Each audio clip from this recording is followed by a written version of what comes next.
They say heartbreak changes you. But no one ever tells you what happens when the person who shattered your heart shows up at your doorstep every night, not to apologize, not to fix anything, but to haunt you with regret.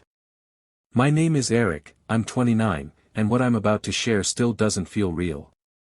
If you've ever loved someone who betrayed you, if you've ever been torn between the past and your peace, then maybe, just maybe, you'll understand what I'm going through. Let me take you back. I met Amber 3 years ago. She was everything I thought I'd been waiting for, smart, witty, with the kind of confidence that drew everyone in. She worked in digital marketing, always on her phone, always on the move. But when we were together, it felt like time slowed down. We had inside jokes. Weekend road trips. We'd fall asleep talking about our future, the house we'd build, the dog we'd adopt, even the names of our future kids. I was ready to spend the rest of my life with her. And then it all came crashing down. I found out she cheated on me, with her gym trainer. A guy named Rico. Muscles for days, slick talker, the kind of dude she used to joke about hating. I wasn't even suspicious at first. I trusted her. I believed her when she said she had late workouts and that she just needed time alone to focus on fitness. Until one night, my buddy texted me a blurry photo of her getting into Rico's car after a 10 p.m. session. "Thought you said she drove herself," he wrote. My heart sank.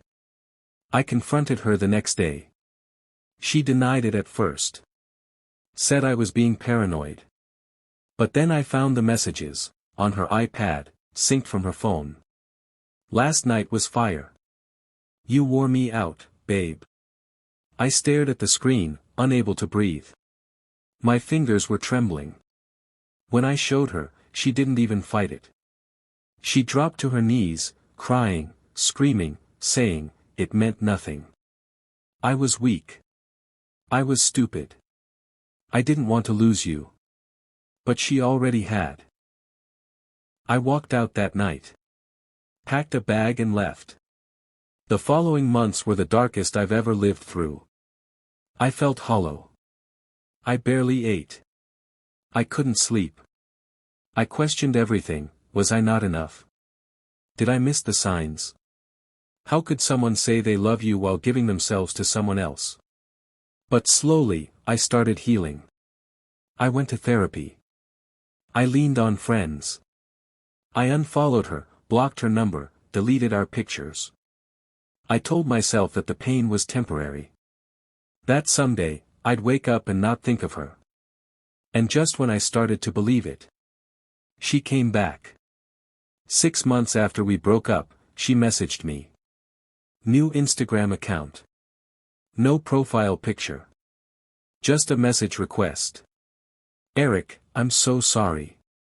I know I don't deserve to reach out. But I made the worst mistake of my life. I can't stop thinking about you. Please, can we talk?" I ignored it. I blocked the account. The next day, another one popped up. And another. And another. She sent paragraphs, voice notes of crying, and old pictures of us together, holding hands, laughing, kissing. She even messaged my mom. My mom said she was heartbroken and lost without me and asked her to put in a good word. My mom called me and said, "She sounds like she's spiraling."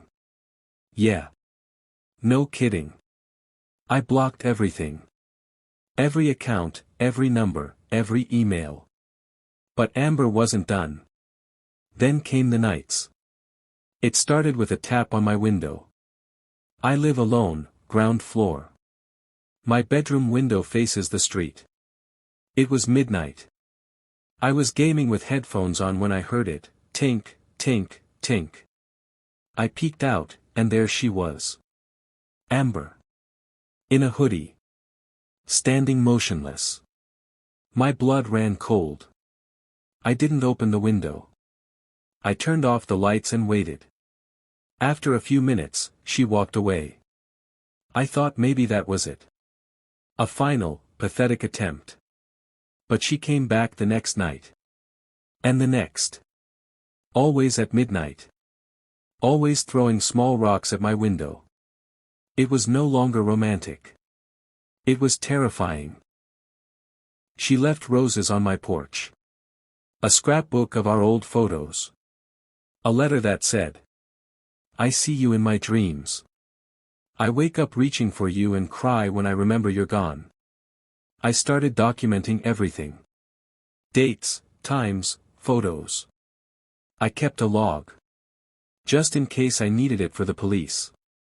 One day, I found her sitting in her car across the street from my house. I walked outside and stared at her. She didn't roll down the window. She just looked at me, her eyes red and swollen. I walked back in without a word.